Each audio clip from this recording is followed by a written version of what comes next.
so I'm here today to do a book review for you.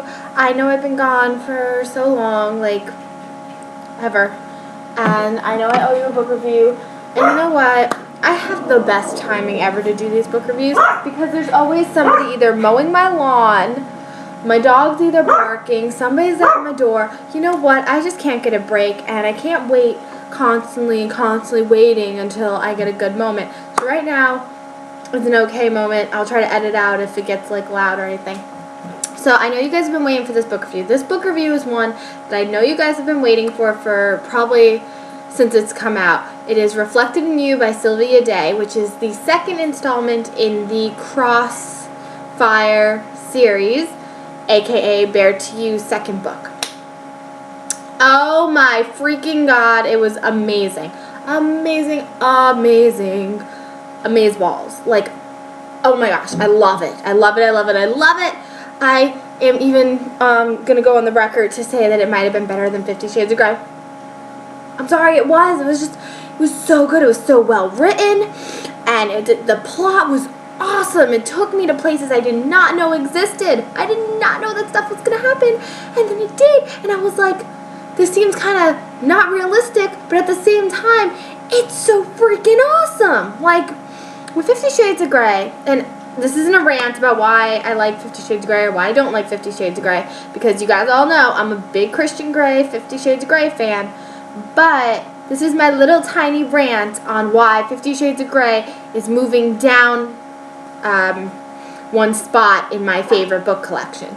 And the reason is, with 50 Shades of Grey, it felt very unrealistic. This could never happen to me kind of thing, or how did it go? The story didn't progress in a way that made it seem realistic to me. I'll explain that again. Basically, in 50 Shades of Grey, she leaves, and in 50 Shades Darker, he comes chasing after her, and all of a sudden he's this new man, completely changed because of 1 week with Anastasia. Okay? Now, in Bare to You, same concept. You know, they broke up, and then they got back together, and then Reflected in You starts with them already together with these, like, conflict of interest about his ex-fiancée and stuff. But he never changes who he is. He's always been who he is. She's always been who she is. They just somehow merge together and find a happy medium. It's not like drastic change like you do in 50 Shades of Grey, where Christian 1 minute wants to beat the crap out of her, and the next minute he's like, I love you, I want to marry you, I want to spend the rest of my life with you. It's good for a story, it's good for a love story if you're like, oh, I want that to happen, but if it's in a realistic sense, it's not very realistic. So that's why it's moved down one, because Bare to You, which I didn't love. I have to admit, I did not love Bare to You. I was not the biggest fan of it. Reflected in You totally changed my opinion of Bare to You. I am totally head over heels in love with Gideon Cross. He is the most fantastic man in the world, according to me right now. And I've read lots of books, and I'm in love with a lot of different characters. And I think I'm going to do what are they called? Video. Sorry. Brain fart. I'm going to do a video on, like, fictional characters, which ones I love, which ones I hate, you know, stuff like that. But for now, let's get on to Reflected to You, because it's going to take a little time to review it, because this book had a lot of stuff. So, yeah, if you haven't read Bare to You, I recommend you go read it. If you haven't read Reflected in You, I recommend you go read it, and then you can come back, and we can watch this review together, and then you can discuss it with me. Okay? Well, until then, laters, baby. So, let's talk about Reflected in You. Oh my freaking god, it was amazing. So let's just start from the beginning. So Gideon and Eva, and they're all in love, and everything's good, you know. They still have their issues, but they're still good. And then, all of a sudden, Eva's coming home, and she walks past I forget what the building's called, his building. And who does she see? She sees Gideon and Corinne. You know who Corinne is? Corinne is Gideon's ex-fiancée. And what is she doing? She's coming out of the building, her arm touching Gideon, lipstick stains on Gideon's shirt, and her hair is freshly you-know-what hair. So that kind of raises some things inside of Eva's head. So they go to a counselor to talk about it. And Gideon he's very set on this one concept. You have to trust me. I'm sorry, if I saw my boyfriend coming out of his office building with a girl wrapped around his arm, not just a girl, his ex-fiance wrapped around his arm with freshly you-know-what hair and lipstick stains, I'm sorry, but the trust would be kind of hard to handle. I don't know if I would be able to trust that what he said didn't happen, happened, or didn't happen.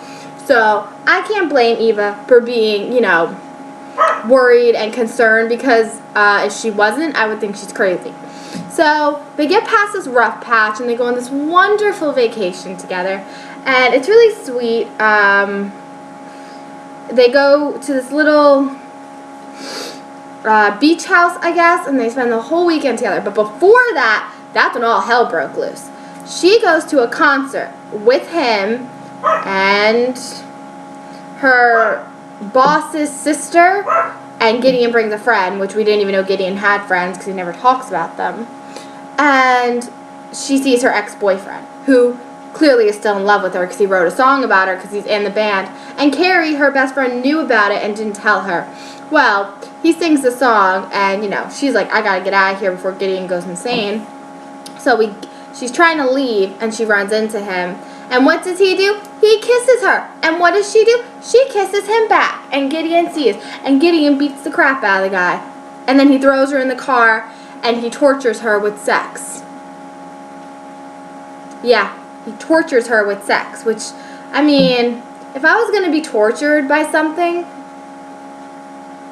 not the worst way to go. You could be tortured a lot of ways. You could be tortured being yelled at. She could have got screamed at the whole time they were in the car. She could have got, ignored the whole time. You could have been a real you-know-what to her. Instead, he decides he's just going to screw her until she can't move anymore, and then she's going to pass out in the car. When they wake up, they're going to be in this romantic destination where they're going to spend a whole weekend together being romantic and in love. Where's my Gideon Cross? I'm ready for him to walk through the door and be like, Stacy, I'm ready to take you away. Not going to happen. But I can dream.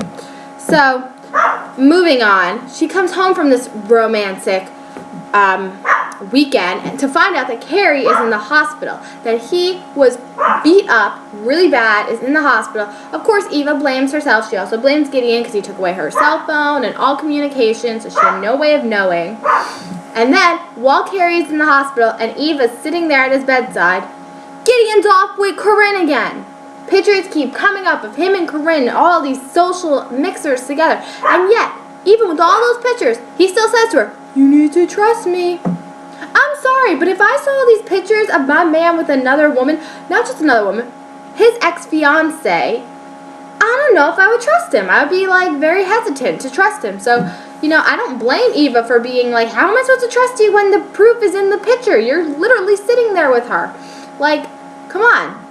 So then, they go through this rough patch where you think they're going to break up, and they kind of do, and they kind of don't. And then, her dad comes to visit, and they have dinner. And that's when all hell breaks loose, because there's a knock at the door, and it's a sheriff, or it's a cop. And he is here to talk about the death of Nathan. You guys remember Nathan, right? Nathan, the one who basically stole Eva's innocence, did all those things, her evil stepbrother. Yeah, him. He's dead. And nobody knows who did it. And Eva's like, well, I was here. I haven't seen him in years. The father doesn't know what Nathan did to her, so she's keeping it on lock. And, Carrie couldn't do anything because he's, immobile. And so then all of a sudden it returns to Gideon. And Gideon's like, can I talk to you outside? So he doesn't want to talk about why his alibi in front of her. Well, that night they break up. I don't blame her. All the stuff that's led up to it, it's about time. They break up, and they do break up. They break up for a good amount of time. At least 6 or 7 chapters, almost 2 months. And then he finds her in an elevator, and again, he tells her, you need to trust me. just wait for me. And we're still like, what's going on? And then we find out what's going on, and it's bad. First off, Eva starts doing some investigating, and she goes over to Corinne's house, and she says, I know what you did. You messed up your hair to make yourself look like you and Gideon did something, but I know Gideon, and I know that he would never sleep with you. So you can pretend for as long as you want that you and Gideon are sleeping together, but I know the truth. And I was like, damn, go Eva. Then she starts doing more investigation, and she finds out that Carrie's attack was Nathan. Nathan attacked Carrie to try to get closer to Eva, because apparently he was going to kill Eva, which is horrible. And Gideon knew, which is even worse. Gideon knew Nathan was in New York and didn't tell her, and knew that he was doing things to try to attract her attention. Well, if that wasn't enough, she goes to the gym and she's stopped by this officer. And the officer starts explaining to her the case. And I'm not going to ruin it for you, but it's awesome. When she puts it all together, you're sitting there, and like literally I was sitting there just reading the book, and I was like, no.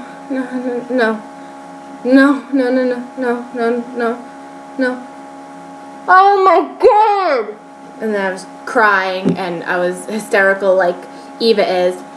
And then, well, basically that's all I can tell you without like completely ruining it for you. Because, you know, if you read it, then you know what happened, and you're like, that mind blown. And if you haven't read it, but you just wanted spoilers because you didn't feel like reading it, I'm not going to tell you what happens at the end.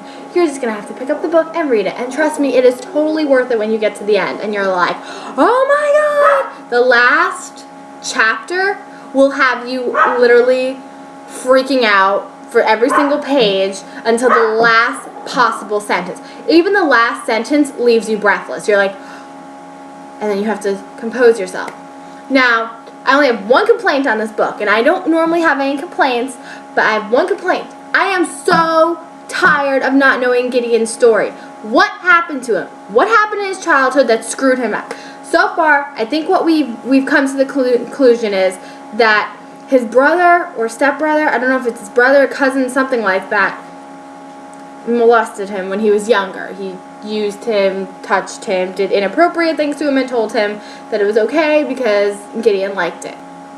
So I want to know his story. I just want to know. And so I looked up when Intertwined in You, which is the third one and possibly the final one, is coming out.